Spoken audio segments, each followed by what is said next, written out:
안녕하세요. 오늘도 사연 살롱을 찾아주셔서 감사합니다. 저는 32의 평범한 직장인입니다. 어릴 때부터 제가 꿈꿔왔던 결혼 생활은 평화롭고 따뜻한 가정이었어요. 그런데 이렇게 이야기하면 어떻게 들릴지 모르겠지만 그건 제가 자라온 집과는 너무 달랐기 때문에 더 간절했던 것 같아요. 저희 아빠는 항상 불만이 많고 날이 선 사람이었어요. 회사에서 힘든 일이 있었다 싶으면 집에 들어오자마자 한숨부터 내쉬며 짜증을 내셨죠. 오늘 회사에서 또 이런 일이 있었다. 이놈들이 사람을 뭘로 보는 건지 몰라. 그 한마디가 시작되면 저녁 내내 엄마는 아빠의 화풀이 대상이 되곤 했어요. 엄마는 집에서는 불만만 쏟아내고 가족보다는 바깥일을 우선시하는 아빠 때문에 늘 외로워하셨죠. 저한테조차 가끔 이렇게 말씀하셨어요. 너라도 결혼하면 항상 웃는 가정, 서로 존중하는 가정을 만들어야 해. 집이 이렇게 답답한 곳이면 안 돼. 그래서일까요? 어린 시절의 영향인지 저는 저희 아빠와는 정반대인 사람을 만나고 싶었어요. 예를 들면 유쾌하고 따뜻한 사람, 가족을 최우선으로 여기는 사람이요. 결혼을 한다면 꼭 그런 사람이랑 만나서 저의 가정 환경과는 달리 따뜻하고 행복한 가정을 이루어 살고 싶다는 생각이 어릴 때부터 머릿속에 박혀 있었어요.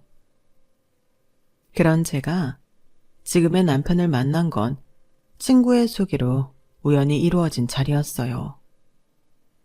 그날은 회사 일로 지쳐있던 날이었는데 친구가 말하더라고요. 너한테 딱 맞는 사람일 거야. 가족을 정말 중요하게 생각하고 성격도 유쾌하대. 네가 좋아할 만한 사람이야. 솔직히 큰 기대는 없었지만 막상 약속 시간이 다가와 얼굴을 마주하고 나니 이상하게 마음이 편해지더라고요.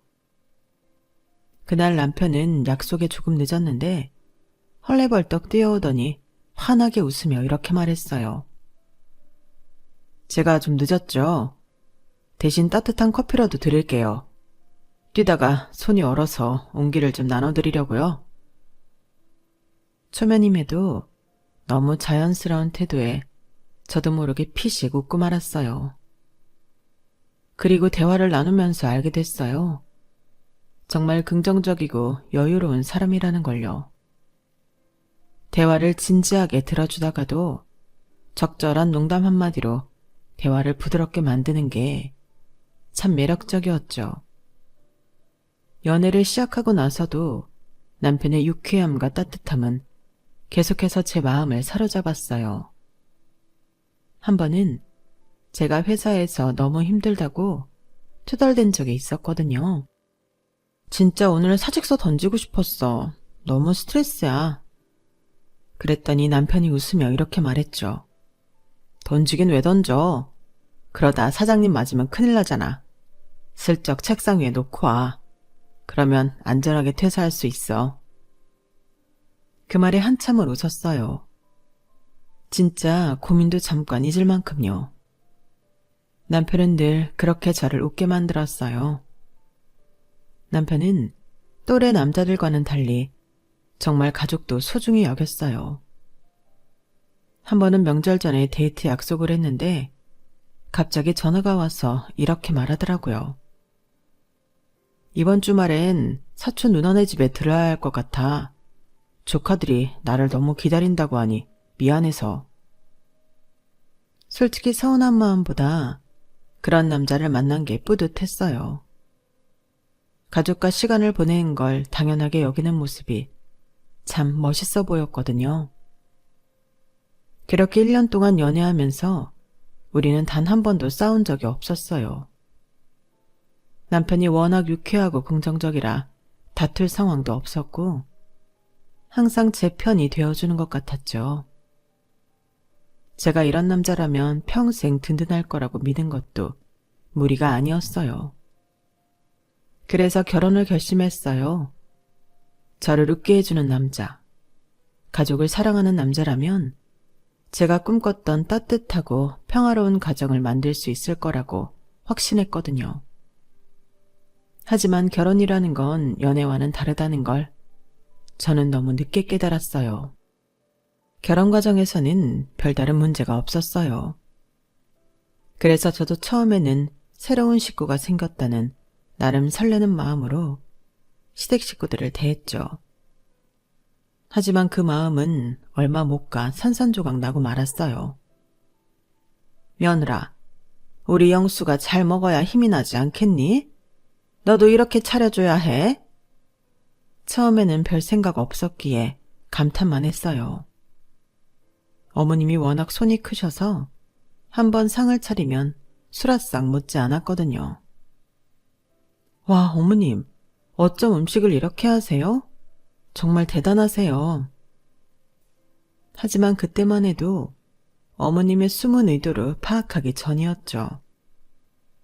결혼 후 시어머니의 밥상 사진은 하루도 빠지지 않고 제게 도착했어요. 아침, 점심, 저녁마다 상다리가 휘어질 듯 푸짐하게 차린 음식을 찍어서 보내고 밥상이란 이렇게 차려야 한다며 늘 같은 말씀을 하셨죠. 좀 부담스럽긴 했지만 초반에는 저도 웃으며 넘겼어요. 그저 시댁 어른 말씀이니까 대수롭지 않게 받아들이려고 했죠. 하지만 그게 매일 반복되다 보니 점점 부담이 커졌어요. 나중에는 밥상 사진을 보내는 것만으로 끝나는 게 아니라 제가 만든 밥상 사진도 매번 찍어서 보내라고 하기 시작하셨거든요. 며느라, 너희 집은 오늘 뭐 먹었니? 영수가 뭐 먹고 살고 있는지 내가 한번 봐야 알겠다. 하루는 정말 간단하게 끓인 김치찌개와 계란말이, 반찬 2개로 저녁을 먹으려던 참이었어요. 그런데 어김없이 시어머니의 전화가 왔죠. 며느라, 오늘 저녁은 뭐 먹었니? 내가 일일이 말 안 해도 밥상 사진 좀 찍어서 보내주거라.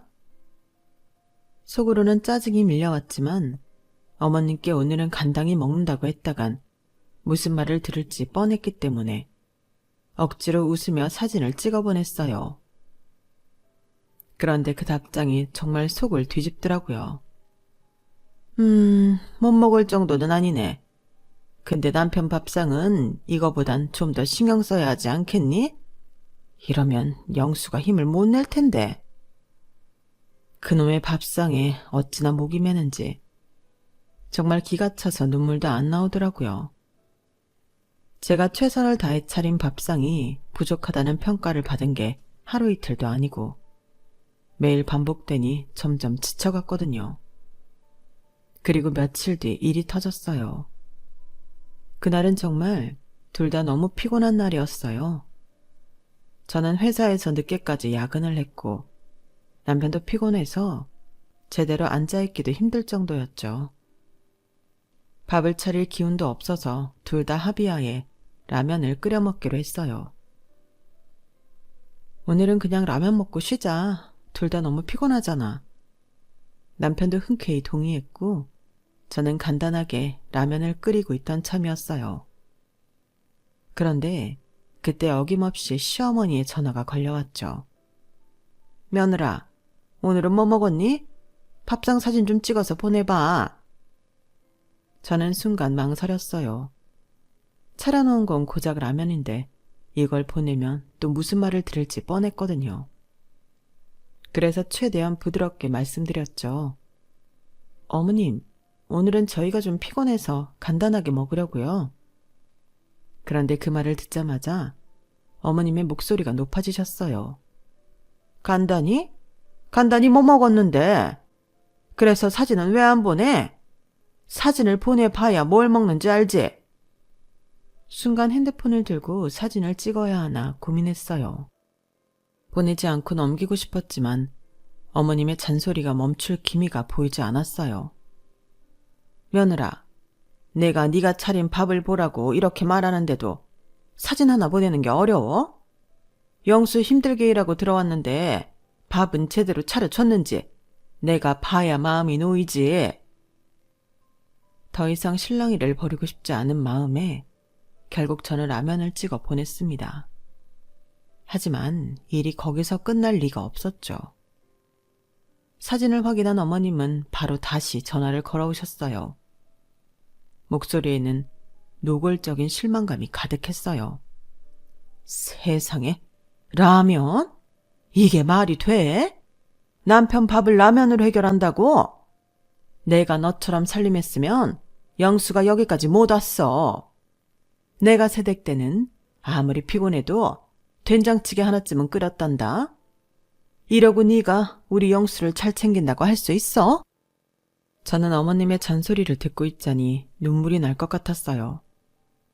남편은 옆에서 태연하게 라면을 먹으며 상황을 지켜보고 있었죠. 한참 동안 이어지던 잔소리가 끝나고 나서 제가 남편에게 말했어요.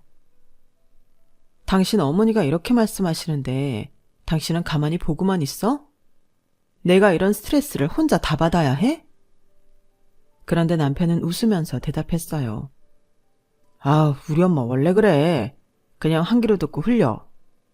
라면 사진 보낸 거 나름 웃기지 않았어? 다음엔 뭐 배달 음식이라도 시켜서 멋지게 세팅해서 보내면 되지. 어차피 엄마 사진으로 보면 뭐가 뭔지 구분도 못해. 저는 남편의 그 가벼운 태도에 말문이 막혔어요. 진지하게 고민을 털어놓았는데 그걸 농담으로 받아들이는 모습에 실망감이 올라왔죠. 혼자서 모든 걸 감당해야 한다는 생각이 들었고 이 결혼 생활이 생각보다 훨씬 외롭고 버거울 수 있겠다는 걸 그냥 처음으로 깨달았어요. 하지만 그뿐만이 아니었어요. 결혼 후 본격적으로 첫 명절을 앞두고 시댁에 가는 길에는 정말 긴장이 많이 됐어요. 결혼 후 처음 맞는 명절이라 뭘 잘해야 할지 고민도 많았고 괜히 실수라도 하면 어쩌나 걱정도 됐거든요. 명절 당일 시댁에 도착하자마자 시어머니와 인사를 나누고 주방으로 가려던 순간 시어머니가 거실을 둘러보시더니 저를 부르시는 거예요. 며느라, 거실에 먼지가 좀 쌓였더라? 요즘 젊은 사람들은 청소를 잘 안 한다던데? 너도 그런 건 아니지? 이참에 거실 한번 닦아보는 게 어때? 순간 머리가 하얘졌어요. 지금 시아버지도 소파에 앉아 계시고 시누이도 거실에서 다 같이 이야기를 나누고 있던 상황이었는데 갑자기 걸레를 들고 청소를 해야 한다뇨.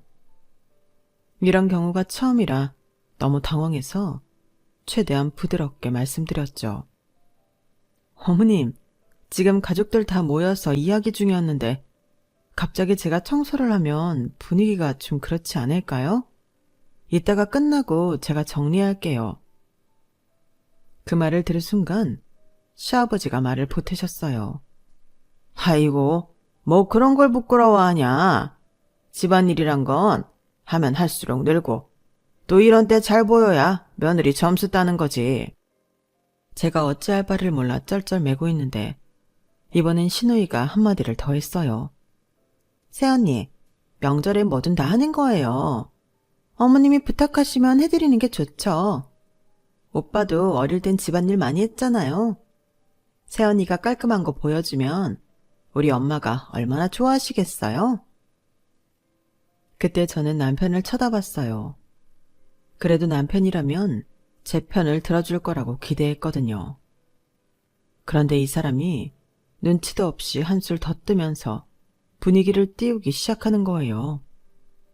여보, 너무 걱정하지 말고 한번 해봐. 엄마가 좋아하시면 우리 둘 다 점수 따는 거잖아.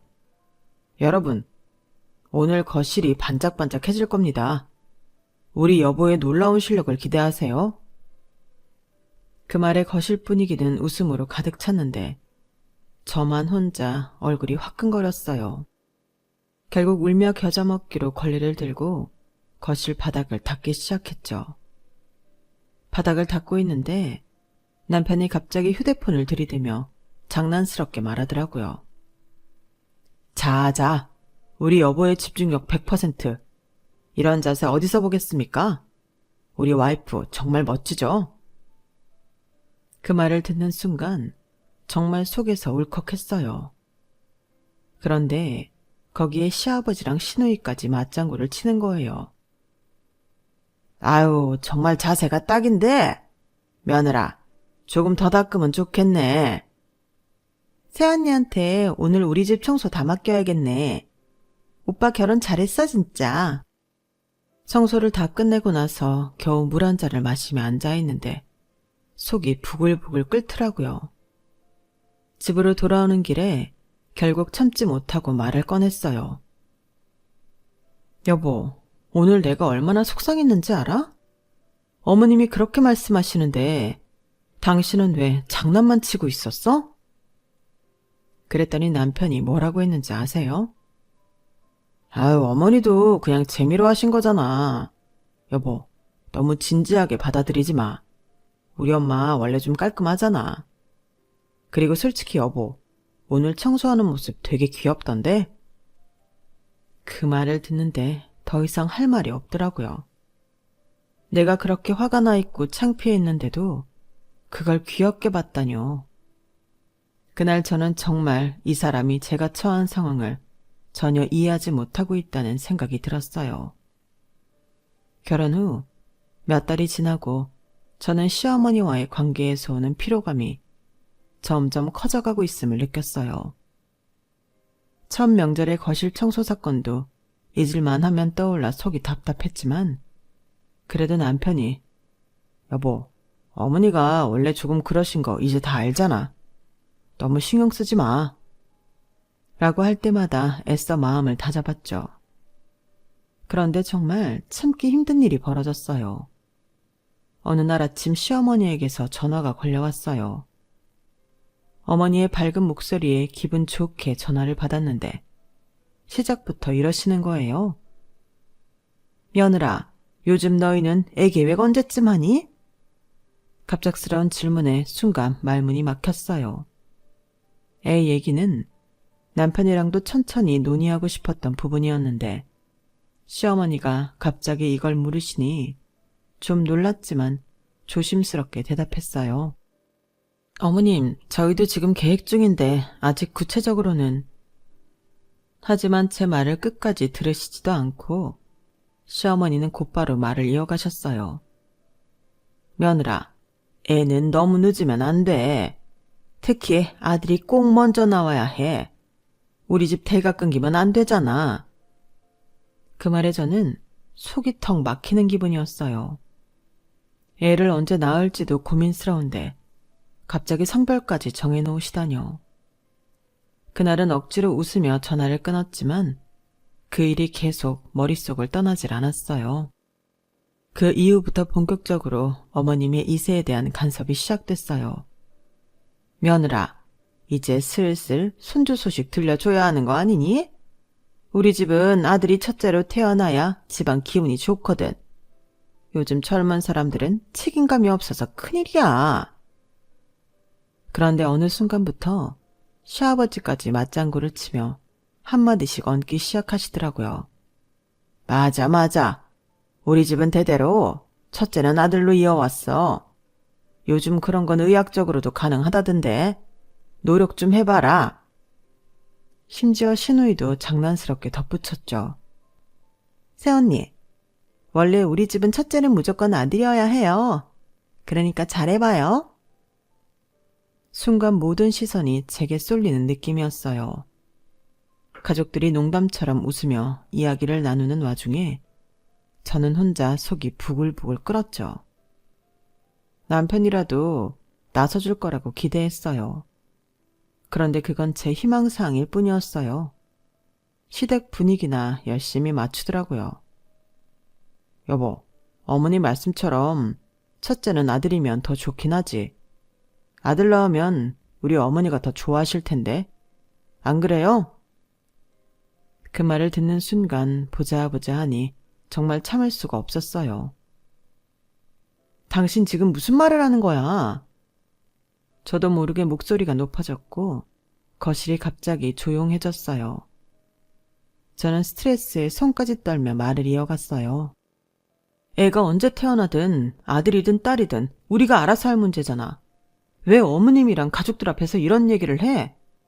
나한텐 부담될 건 생각도 안 해? 하지만 남편은 여전히 웃으며 장난스럽게 대답했어요. 아우, 여보, 너무 예민하게 굴지 마. 우리 엄마가 그냥 재미로 하신 말씀이잖아.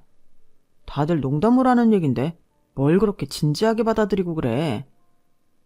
그 순간 눈물이 차오르더군요.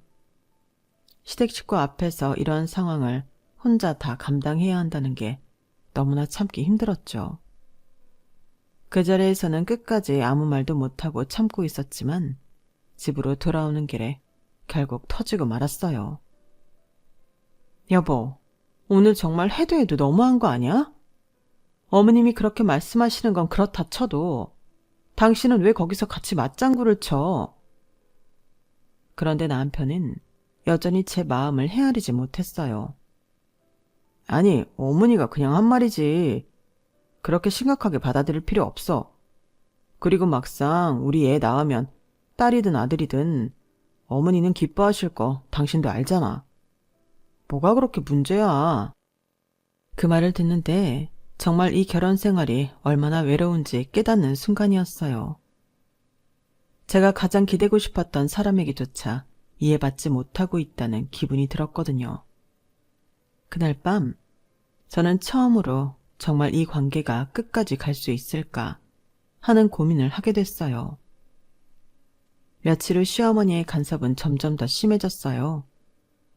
그날은 저녁을 먹고 있는데 또 전화가 걸려오더라고요. 이번에도 피곤한 마음으로 전화를 받았죠. 며느라, 내가 요즘 너희 얘기를 좀 들어보니까 영수가 요즘 밤마다 기운이 안 난다는 것 같더라. 저는 순간 당황했어요. 무슨 얘기를 하시려는 건지 감이 안 잡혔죠. 아, 네 어머님, 요즘 회사 일이 좀 많아서 피곤해하는 것 같아요. 그런데 시어머니의 대답은 뜻밖이었어요. 그건 말이야, 부부 사이 잠자리가 잘 안 맞아서 그런 거야. 며느라, 네가 밤에 남편 기 좀 살려줘야지. 남편을 기운나게 하는 건 아내의 몫이라는 걸 몰라? 순간 어머님의 의도를 파악하고 가슴이 철렁했어요. 이게 무슨 소리인가 싶어서 어머님께 되물었죠. 어머님, 무슨 말씀이신지 잘 모르겠어요. 저희는 괜찮아요. 하지만 시어머니는 계속 이어가셨어요. 며느라, 네가 알아서 잘 해야 해. 우리 영수가 요즘 들어 기운이 없는 걸 보면 네가 좀 부족한 게 있는 거 아닐까 싶어서 하는 말이야. 그 말을 듣는데 정말 얼굴이 화끈거리고 수치심이 몰려왔어요. 겨우 참아가며 전화를 끊었지만 제 마음속엔 아주 불쾌하고 복잡한 감정이 휘몰아치고 있었어요. 그날 밤 저는 남편에게 이 얘기를 꺼냈어요. 당신 어머니가 아까 이런 말씀을 하셨어. 당신 요즘 기운 없는 게 나 때문이 아니냐고. 내가 부부관계를 뭔가 잘못하고 있는 거 아니냐고. 남편은 처음엔 놀라는 듯 했지만 이내 웃으며 대답했어요. 아유, 우리 엄마 원래 그런 스타일이잖아. 그냥 흘려들어. 뭐 그런 걸로 스트레스를 받아. 저는 순간 참았던 화가 터졌어요. 그냥 흘려들어? 내가 얼마나 창피했는지 알아? 우리 부부관계를 가지고 어머님이 왜 간섭하시는 거냐고. 그리고 당신은 이런 얘기를 듣고도 아무렇지도 않다는 게 말이 돼? 남편은 여전히 태평했어요. 아니, 어머니도 다 우리 잘 되라고 하시는 거지. 너한테 뭐 나쁘게 하려는 건 아니잖아. 왜 그렇게 과민 반응을 해? 그 말에 저는 더 이상 참을 수 없었어요. 과민 반응? 당신 어머니가 이런 말까지 하시는데도 당신은 늘 반감만 하고 내 마음은 전혀 신경 안 쓰잖아. 당신은 늘 어머니가 원래 그런 사람이라고만 하지. 내가 그걸 얼마나 감당하고 있는지는 한 번이라도 생각해 본 적 있어? 그 순간 남편이 짜증 섞인 목소리로 말했어요. 아, 네가 왜 그렇게 힘들어하는지 모르겠어. 그냥 한 귀로 듣고 흘리면 되는걸. 어머니가 뭐 얼마나 심한 말을 하신다고 그래. 그 말을 듣는 순간 제 안에 있던 마지막 인내심이 무너졌어요. 그래, 당신은 모르겠지. 왜냐하면 당신은 늘 어머니 편이잖아. 나는 이 결혼 생활에서 당신한테 보호받는 게 아니라 늘 싸워야 하고 혼자서 견뎌야 하니까. 남편이 당황한 얼굴로 저를 바라봤지만 저는 더 이상 멈출 수 없었어요. 나 더는 못 참아. 이 결혼 이제 끝내자. 그 말이 제 입에서 나오고 나서야 저 스스로도 얼마나 지쳤는지 깨달았어요. 남편은 그제서야 말을 멈추고 저를 바라보았지만 이미 늦었죠. 저는 이혼이라는 단어를 꺼내면서 이 결혼에서 내가 느껴온 외로움과 무력감을 모두 쏟아냈어요. 짐을 싸면서 처음으로 마음이 조금 가벼워지는 걸 느꼈어요.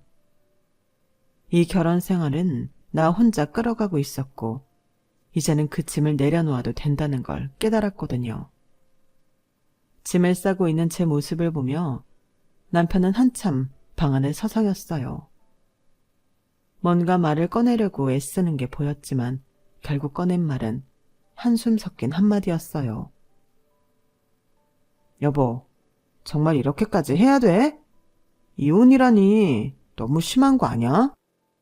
저는 그 말을 듣고 손을 멈추고 남편을 똑바로 바라봤어요. 심한 건 너야. 내가 이 집에서 얼마나 참아왔는데 당신이 정말 몰랐어? 아니면 알면서도 그냥 모른 척했던 거야? 지금 와서 그렇게 말하면 뭐가 달라져? 남편은 아무 말도 하지 못하고 고개를 떨궜어요. 저는 짐을 다 싸고 친정에 전화를 걸었어요. 울컥하는 마음에 애써 가라앉히며 겨우 목소리를 냈죠. 엄마, 나 더는 못 참겠어. 친정으로 가야겠어. 엄마는 한동안 말이 없으시더니 조용히 물으셨어요. 네가 고생이 많았지. 무슨 일이 있었는지 다 말 안 해도 안다. 짐 챙겨서 어서 와. 넌 혼자가 아니야. 엄마의 말에 가슴이 뜨거워지면서도 한편으로는 미안한 마음이 밀려왔어요. 그래서 떨리는 목소리로 말씀드렸어요. 엄마, 미안해. 결혼한다고 떠난 딸이 이혼한다고 다시 돌아가려니 너무 죄송해서. 그 말을 듣고 엄마는 단호하게 말씀하셨어요. 미안할 필요 없어. 넌 내 딸이야. 네가 어디서 어떤 일을 겪었든 내 집은 네 자리야. 아빠도 네 얘기 들으면 똑같이 말할 거다. 그때 아빠가 전화를 바꿔 받으셨어요. 누가 우리 딸을 그렇게 힘들게 한 건지 집에 와서 다 얘기해봐라. 네가 오겠다고 했으니까 그거면 됐다. 네 자리 준비해 놓을 테니까 얼른 와. 엄마와 아빠의 따뜻한 목소리에 짐을 챙기는 손길이 더 이상 무겁지 않았죠. 그런데 갑자기 현관문이 벌컥 열리더니 시어머니와 시아버지, 시누이가 들이닥치듯 들어왔어요. 예상하지 못했던 순간이라 잠시 굳어버렸는데 시어머니는 집안에 쌓여있는 짐을 보자 경악하며 소리쳤어요. 며느라, 이게 뭐야? 네가 진짜 이혼한다고 해서 이렇게 집을 나가겠다는 거야? 이혼도 그렇지. 애도 하나 없이 나가겠다는 게 말이 돼? 갈 거면 손주라도 낳고 떠나야지. 저는 그 말을 듣고 어이가 없어서 잠시 멈칫했지만 곧바로 다시 짐을 꾸리기 시작했어요. 그러자 시어머니는 저를 향해 더 크게 소리를 질렀어요. 야, 네가 우리 영수랑 결혼해서 이 집에 들어온 이상 책임을 다 하고 나가야 할 거 아니야. 지금 우리 집안 대를 끊겠다는 소리야 뭐야? 시아버지도 팔짱을 끼고 고개를 끄덕이며 거들었어요. 맞아, 맞아. 대를 잇는 건 정말 중요한 일이다. 그런데 이혼이라니. 네가 지금 이 집안에 해를 끼치고 있다는 걸 알고는 있냐? 가뜩이나 화나는 마당에 시누이까지 비꼬듯 웃으며 한마디를 던졌어요. 새언니, 솔직히 시댁 입장에서 아들 얘기 좀 할 수도 있지. 그게 뭐 잘못된 생각이에요? 우리 가족 모두 그렇게 생각하는데 왜 새언니만 그걸 문제 삼는 거예요? 저는 그 뻔뻔한 인간들의 말을 들으면서 점점 속이 부글부글 끓었어요. 손이 떨릴 정도로 분노가 차올랐지만 꾹 참으며 다시 짐을 챙겼죠. 그러자 시어머니가 한 걸음 더 다가와 제 손에서 짐을 빼앗으려고 했어요. 짐 싸지 마. 애부터 낳고 나가라고. 네가 부부관계도 제대로 못해서 아들이 안 생긴 거 아니야. 네가 책임져야지. 그 말이 나오자 저는 결국 한계에 도달했어요. 짐을 놓고 자리에서 일어서며 어머님을 똑바로 바라봤어요. 웃기시네요. 아들이요? 손주요? 그게 그렇게 중요했으면 당신 아들이 먼저 제대로 된 남편이 되었어야죠. 제가 이 집에서 아내로도 며느리로도 존중받지 못했어요. 그런데 지금 와서 애를 낳고 가라뇨. 제가 왜 당신들이 원하는 대로 해야 하죠? 시어머니는 제 말을 듣고 더 격분하더니 뒷목을 잡고 소리를 질렀어요. 며느라, 네가 이런 태도니까 일이 이렇게 된 거야. 내가 얼마나 참았는지 네가 알아? 네가 며느리 노릇을 제대로 했으면 우리 집안이 이 지경이 안 됐어. 제가 말하려는 찰나 남편이 갑자기 소리를 질렀어요. 제발 그만 좀 하세요. 어머니도 그렇고 당신도 그렇고 지금 이 상황을 더 복잡하게 만들고 있잖아.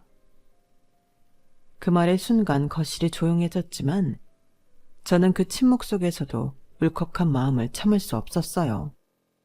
네가 지금에서야 소리치면 뭐가 달라지는데? 내가 얼마나 힘들었는지 얼마나 괴로웠는지 단 한 번이라도 네가 제대로 들어준 적 있어? 남편은 머뭇거리며 아무 대답도 못했고 시댁 식구들은 다시 흥분한 목소리로 떠들기 시작했어요. 남의 말은 들을 생각도 않고 다들 자기 할 말만 하는 모습이 아주 질리더군요.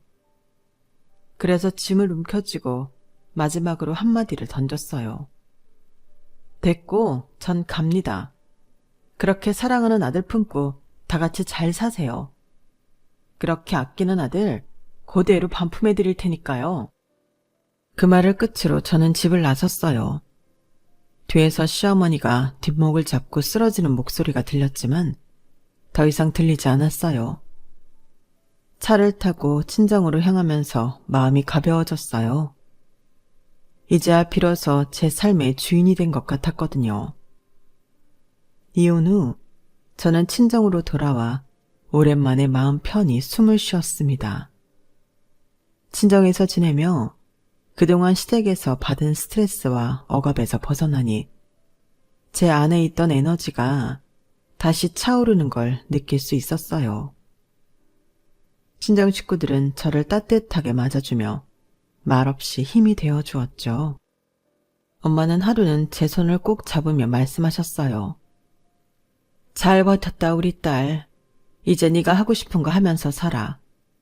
그 집안에서 너 혼자 다 끌어안고 살지 않아도 돼. 그 말이 그렇게 위로가 될 수가 없었어요. 이혼 후 저는 생각보다 훨씬 더 많은 기회가 저를 기다리고 있었다는 걸 깨달았어요. 시댁에 얽매여 제 일조차 제대로 못했던 그 실력과는 달리 지금은 온전히 제 자신을 위해 시간을 쓸 수 있었거든요. 회사에서는 제 아이디어와 기획이 빛을 발휘했고 상사의 칭찬이 끊이지 않았어요. 이번 프로젝트는 정말 대단했어요. 덕분에 우리 팀이 성과를 냈습니다. 그 말을 들으면서 제 자신이 평가받고 인정받고 있다는 사실에 행복을 느꼈어요. 오랜만에 친구들과도 만났어요. 한 친구가 저를 보더니 웃으며 말했어요. 오히려 예전보다 훨씬 밝아 보인다. 진짜 이혼하고 나서 더 잘 됐네. 그 말에 저도 웃으며 대팼죠. 그러니까 이게 내가 자유를 얻은 효과인가 봐. 시간이 지날수록 제 삶은 점점 더 활기를 찾았어요. 어느 날 회사에서 큰 성과를 올린 뒤 동료들과 회식을 하며 축하를 받고 있는데 문득 이런 생각이 들었어요. 이혼이라는 선택이 나를 무너뜨린 게 아니라 나를 다시 세워줬구나 하는 생각이요. 이혼한 후 몇 달이 지나고 제 삶이 제자리를 찾아가기 시작할 무렵이었어요. 어느 날 겹지인을 통해 시댁 식구들의 소식을 들었어요. 그 얘기를 들으면서 마음속에서 묘한 감정이 올라왔죠. 남편은 이혼 후 혼자 살게 되면서 생활이 엉망이 됐다고 했어요. 예전에는 제가 챙겨준 밥이나 생활 관리를 당연하게 여겼던 인간이 이제는 스스로 챙기지 못해 엉망진창인 삶을 살고 있다는 얘기였어요. 영수? 요즘 제대로 살지 못하는 것 같더라. 밥도 대충 때우고 맨날 술만 마시느라 집은 엉망이라던데? 회사에서도 성과가 없어서 평가도 안 좋고 기운이 없어 보인대. 그 말을 들으면서도 저는 마음이 흔들리지 않았어요. 그건 본인이 똑바로 처신하지 못한 것에 대한 당연한 결과였으니까요.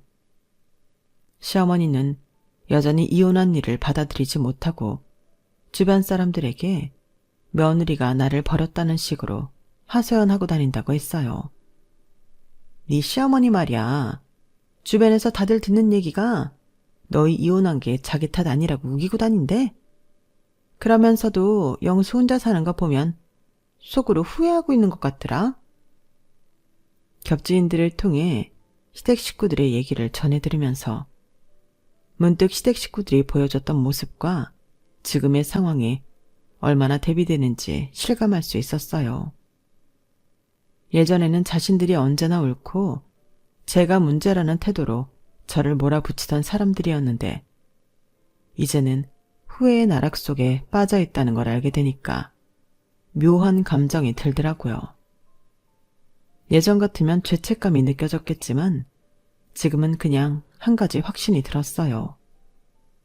그 인간들이 후회하는 건 제가 아니라 저를 잃으면서 자신들이 누리던 걸 잃었다는 점일 거라는 걸요.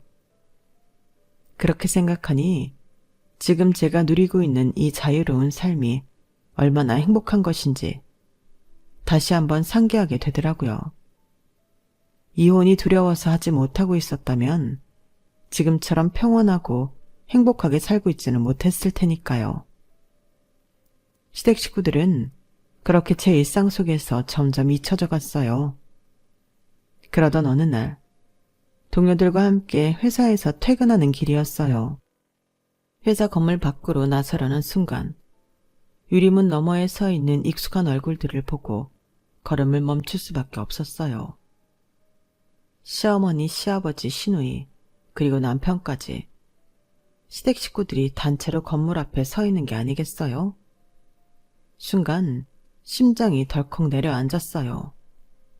엘리베이터 문이 열리고 건물 로비로 나서자마자 저를 발견하고는 한꺼번에 몰려오더라고요.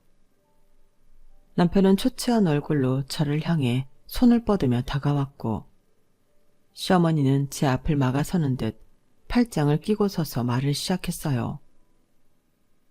며느라, 내가 너한테 정말 이렇게까지 부탁할 줄은 몰랐다. 하지만 제발 영수 좀 봐줘. 이혼 후로 애가 혼자 살면서 폐인처럼 지내고 있어. 밥도 제대로 못 먹고 직장일도 엉망이고 이러다 정말 큰일이라도 날 것 같아. 저는 그 말을 듣고 피식 웃음이 나왔어요. 아니, 어머님이 이런 말씀을 할 자격이 있나 싶어서요. 차분하게 하지만 단호하게 대답했어요. 어머님, 그건 영수 씨 스스로의 문제예요. 이혼까지 한 마당에 제가 뭘 더 해야 하죠? 시어머니는 제 말에 얼굴이 붉어지더니 다급하게 말을 이어갔어요. 그래, 그땐 내가 잘못했어. 네가 힘들었다는 것도 이혼 후에야 알았다. 하지만 어머니로서 부탁 좀 하자. 영수 좀 돌봐줘. 손주까지는 바라지도 않아. 그냥 다시 한번 기회를 줘서 얘가 정신 차리게 해줘. 그 말에 남편도 고개를 푹 숙인 채 나직하게 중얼거렸어요. 여보, 내가 잘못했어. 그때는 정말 몰랐는데 네가 떠나고 나니까 내가 얼마나 나쁜 사람이었는지 깨달았어. 다시 시작하자. 어? 이번엔 다르게 할게. 저는 그들의 말을 듣고 있자니 어이가 없어서 한숨을 내쉬었어요. 어머님, 그건 어머님이 해결하셔야 할 문제예요. 이건 영수 씨만 정신 차린다고 될 문제도 아니고요. 저한테 다시 기회를 달라고 하시기 전에 영수 씨가 스스로를 돌볼 수 있게 만드는 게 먼저 아닐까요? 그리고 저는 이제 제 삶을 살기로 했어요. 다시 돌아가는 일은 없을 거예요. 시어머니는 제 손을 붙잡으며 애원하듯 말했어요. 며느라, 네가 마지막으로 한 번만 도와줘. 내가 정말 너한테 이렇게까지 부탁하게 될 줄 몰랐는데 이번엔 정말 달라질 거야. 손주에게도 안 꺼낼게. 네가 원하는 대로 다 맞출 테니까. 그 순간 신우이가 끼어들며 비꼬는 말투로 덧붙였어요. 새언니, 이혼하고 잘 나가게 됐으니까 이제 우리 오빠는 깔끔하게 잊었다 이거예요? 그래도 한때 가족이었는데 혼자 힘든 사람 냅두고 그렇게 차갑게 구는 것도 너무한 거 아니에요? 그 말을 듣는 순간 울컥해서 더 이상 참을 수 없었어요. 똑바로 신우이를 쳐다보며 단호하게 대답했죠. 네가 그렇게 생각한다면 네 오빠를 네가 돌봐. 나는 이미 충분히 했어. 내가 그 집에서 얼마나 힘들었는지 알지도 못하면서 함부로 그런 말 하지 마. 그 와중에 주변을 지나던 사람들이 하나둘씩 상황을 쳐다보기 시작했고 건물 경비원이 다가왔어요. 여기서 소란을 피우시면 안 됩니다. 다른 사람들에게 방해가 될 수 있으니 이만 나가주세요. 하지만 시어머니는 여전히 물러설 기미를 보이지 않았어요. 시어머니께서 제게 매달리려고 하자 경비원이 조금 더 강하게 제지하기 시작했어요. 약간의 몸싸움 끝에 안 되겠다고 생각했는지 마침내 시댁 식구들은 어쩔 수 없이 발길을 돌렸어요. 남편은 마지막으로 절망적인 눈빛을 저에게 던지며 나직하게 말했어요. 여보, 내가 정말 잘못했어. 나 진심으로 후회하고 있어. 저는 그 말을 똑똑히 들었지만 눈을 피하고 대답하지 않았어요. 그저 냉정하게 돌아서서 건물 안으로 다시 들어갔죠. 시댁 식구들이 경비원에 의해 건물 밖으로 끌려나가는 모습을 보며 저는 속이 후련하다는 기분을 느꼈어요. 시어머니는 여전히 밖에서 소리를 질렀고 남편은 고개를 푹 숙인 채 따라 나가고 있었죠. 그 모습은 저에게 묘한 통쾌함을 안겨줬어요. 그동안의 제 삶을 떠올려 보니 시댁의 요구와 간섭, 남편의 방관 속에서 제 자신을 얼마나 잃어버리고 살았는지 새삼 깨달았어요. 저는 늘 가족이라는 이유로 시댁을 만족시키려고 노력했고 그럴수록 저 자신은 점점 더 작아지고 외로워졌어요. 하지만 지금은 달랐어요. 저는 시댁 식구들과 싸우기 위해서가 아니라 제 자신을 위해 떠났다는 걸 분명히 알고 있었거든요. 제 인생에서 가장 큰 용기를 냈던 건 아이러니하게도 이혼이었던 것 같아요. 요즘 이혼이 쉽다고 하지만 막상 해보려고 하면 정말 쉽지가 않거든요. 저 같은 고민을 앞두고 있는 분들이 있을까 싶어 용기를 드리고자 이 사연을 보내게 됐어요. 여러분도 혹시 지금 누군가의 기대 속에서 자신을 잃어가고 있는 건 아닌가요? 때로는 과감히 내려놓고 나 자신을 찾는 선택이 필요할지도 모르겠어요. 그렇게 내 중심을 찾을 때 비로소 진짜 내 삶이 시작될 테니까요. 저는 이제 한층 더 가벼워진 마음으로 새로운 내일을 준비하려고 해요. 여러분도 오늘 여러분의 행복을 위해 필요한 결정을 내려보세요. 스스로를 사랑하고 스스로를 위해 살아갈 여러분을 응원합니다. 감사합니다. 여러분, 사연 댓글에 응원과 현명한 조언 부탁드려요. 좋아요와 구독은 저에게 큰 힘이 됩니다. 오늘도 좋은 일 가득하세요.